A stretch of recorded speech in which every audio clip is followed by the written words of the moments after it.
ഗുരുസ്തവം. നാരായണമൂർത്തേ ഗുരുനാരായണമൂർത്തേ, നാരായണമൂർത്തേ ഗുരുനാരായണമൂർത്തേ. ആരായുകിലന്ധത്വമൊഴിച്ചാതിമഹസ്സിൻ നേരാം വഴികാട്ടും ഗുരുവല്ലോ പരദൈവം. ആരായുകിലന്ധത്വമൊഴിച്ചാതിമഹസ്സിൻ നേരാം വഴികാട്ടും ഗുരുവല്ലോ പരദൈവം. നമ്മളൊന്ന് അന്വേഷിക്കുകയാണെങ്കിൽ, ഒന്ന് ശ്രമിക്കുകയാണെങ്കിൽ, ആരായുകിൽ നമ്മൾ തിരയുകയാണെങ്കിൽ, ശ്രമിക്കുകയാണെങ്കിൽ, അന്ധത്വമൊഴിച്ച് നമ്മുടെ മനസ്സിൻ്റെ ആ ഇരുട്ടൊക്കെ മാറ്റി ആദിമഹസ്സിൻ, ആ തേജസ്, പരബ്രഹ്മസ്വരൂപം, ആരായുകിൽ അന്ധത്വമൊഴിച്ചാദിമഹസ്സിൻ, അതിനെക്കുറിച്ച് വഴികാട്ടുന്നവനാണ് യഥാർത്ഥ ഗുരു. നേരാം വഴികാട്ടും ഗുരുവല്ലോ പരദൈവം. ഇപ്പം നമ്മൾ ഗുരു ഗുരു എന്ന് പറയുമ്പോൾ ആരാണ്, എന്താണ് ഗുരു? ദൈവത്തെ അറിഞ്ഞ ആൾ. That means a person who realized the supreme truth is what is called a guru. അപ്പം അങ്ങനെ വരുമ്പോൾ ഇന്ന് പലരും ജാതി മതമൊക്കെ വെച്ചിട്ട് ഗുരുക്കന്മാരുടെ ഗ്രേഡ് പലരും നിശ്ചയിക്കാറുണ്ട്. ഒരു ഗുരുവിൻ്റെ അവസ്ഥ എന്ന് പറയുന്നത് ദൈവത്തെ അറിഞ്ഞ അവസ്ഥയാണ്. അതായത് ആ സുപ്രീം സോൾ, സുപ്രീം ട്രൂത്തിനെ അറിഞ്ഞ ആളാണ് ഗുരു. ശ്രീബുദ്ധൻ ഇങ്ങനെ ലയിച്ചിരുന്നു, അറിവ് സമ്പാദിച്ചു. അതാണ് ആ ബ്രഹ്മമയം, ആ ദൈവം. ശ്രീബുദ്ധൻ ഗുരുവാണ്. ശ്രീനാരായണ ഗുരുദേവനും ഗുരുവാണ്. കാരണം ആ അവസ്ഥ അറിഞ്ഞ ആളാണ്. നമ്മൾ ദൈവത്തിൽ ഒരിക്കൽ ലയിച്ചു കഴിഞ്ഞാൽ തിരിച്ചു വരാൻ കഴിയുന്ന ആളാണ് യഥാർത്ഥ ഗുരു. അതായത് ബ്രഹ്മത്തിൽ ആ ഹൈ വോൾട്ടേജ് പവറിൽ നമ്മുടെ മനസ്സിങ്ങനെ കൊണ്ട് ടച്ച് ചെയ്തിട്ട് തിരിച്ചു വരാൻ അല്ലെങ്കിൽ വരുന്നതാണ് യഥാർത്ഥ കഴിവുള്ള ഗുരു. നമ്മളൊക്കെ കഴിവില്ലാത്തവർ അതിൽ ലയിച്ചു കഴിഞ്ഞാൽ, അല്ലെങ്കിൽ ഒരുപക്ഷെ ബ്രഹ്മത്തിൽ അങ്ങനെ പെട്ടെന്ന് കിട്ടുന്ന ഒരു കാര്യമല്ല ഈ ബ്രഹ്മജ്ഞാനം, അല്ലെങ്കിൽ ആ റിയലൈസേഷൻ. നമുക്കൊന്നും തിരിച്ചു വരാൻ പറ്റാത്ത അവസ്ഥയായിരിക്കണം. നമ്മൾ അതിലങ്ങ് ലയിച്ചു പോകും, അങ്ങ് ഒട്ടിപ്പോവും.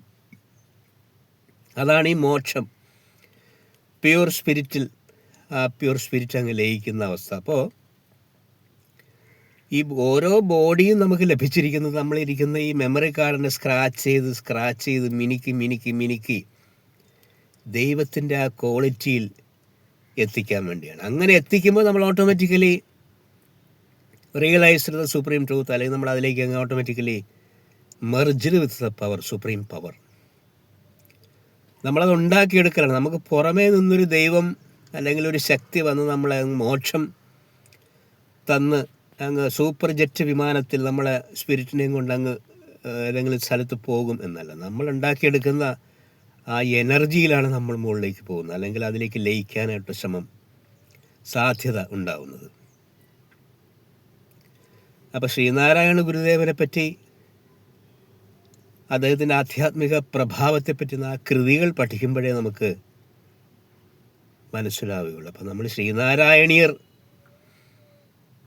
അത് പഠിച്ചാൽ മതി, അത് മാത്രം പഠിച്ചാൽ മതി. കാരണം ഗുരുവിൻ്റെ ഓരോ വരിയും മന്ത്രങ്ങളാണ്. കേട്ടിട്ടുണ്ട് ബാഹുലയാഷ്ടകം.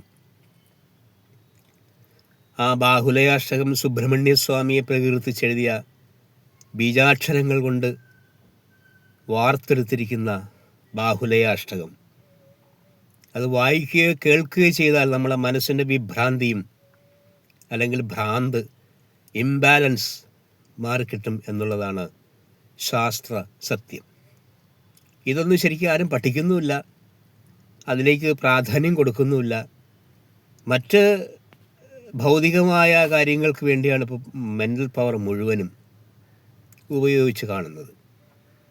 അപ്പോൾ ഇതിൽ ശ്രീനാരായണീയർ തന്നെ അതിലുള്ള മഹാന്മാരെയും അറിവുള്ളവരെയും, പൈസ ഉള്ളവരും വേണം, എല്ലാ മേഖലകളിലും സമസ്ത മേഖലകളിലും വ്യക്തിമുദ്ര പതിപ്പിച്ചവരാണ് അവർ. അപ്പോൾ അവർ ഒരുമിച്ച് കോർത്തിണക്കി ആ ഒരു പവർ നമ്മൾ ഒരുമിപ്പിക്കുകയാണെങ്കിൽ അത് ഭയങ്കരമായൊരു ഐശ്വര്യദായകമായിരിക്കും. നമ്മൾ യാതൊരു വർഗീയതയും പറയില്ല. കാരണം ശ്രീനാരായണ ഗുരുവിൻ്റെ ദർശനങ്ങളാണ് കേരളത്തിൻ്റെ ആ മതനിരപേക്ഷതയെ ഇന്നും ശക്തമായി നിലനിർത്തി പോരുന്നത്. അപ്പോൾ നമ്മൾ ഗുരുക്കന്മാരെക്കുറിച്ച്, ഗുരുവിനെ പറ്റിയാണ് പറഞ്ഞത്. ഗുരു എന്ന് പറയുമ്പോൾ അത് ഏത് മതക്കാരനാവാം, ജാതിയാവാം. നമ്മൾ ആ ഒരു തലത്തിലേക്ക് മനസ്സിനെ എത്തിച്ചു കഴിഞ്ഞാൽ അത് റിയലൈസ് ചെയ്ത ആളാണ് ഗുരു. നമ്മൾ ഈ മോക്ഷം എന്ന് പറയുമ്പോൾ പണ്ട്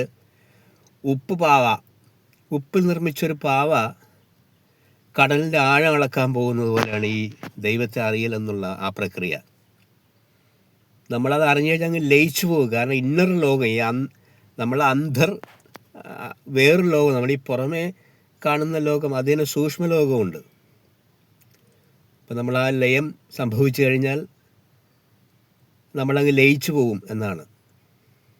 അപ്പോൾ ഗുരു ഇന്നത്തെ കാലഘട്ടത്തിൽ ഒരു മാതൃകാ ഗുരുവിനെ കിട്ടുക അല്ലെങ്കിൽ ഉണ്ടാക്കിയെടുക്കുക അത് വളരെ ശ്രമകരവും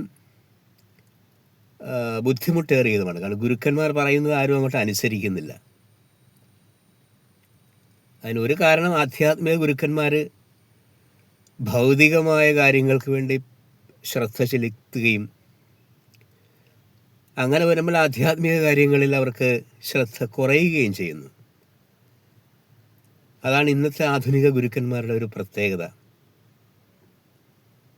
ഒരു ജനതയെ മുഴുവൻ ഉദ്ധരിക്കാൻ കഴിയുന്നവനാണ് ഗുരുക്കന്മാർ.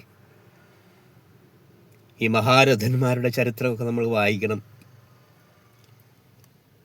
അവരുടെ കൃതികളൊക്കെ വായിച്ച് പഠിക്കണം. ഞാൻ ഗുരുസ്തവം ഇടയ്ക്ക് ഇങ്ങനെ മനനം ചെയ്യാറുണ്ട്. ആരായുകിലന്ധത്വമൊഴിച്ചാതി മഹസ്സിൻ നേരാം വഴി കാട്ടും ഗുരുവല്ലോ പരദൈവം. ആരാധ്യനതോർത്തിയിടുകിൽ ഞങ്ങൾ കവിടുന്നാം നാരായണമൂർത്തേ ഗുരുനാരായണമൂർത്തേ.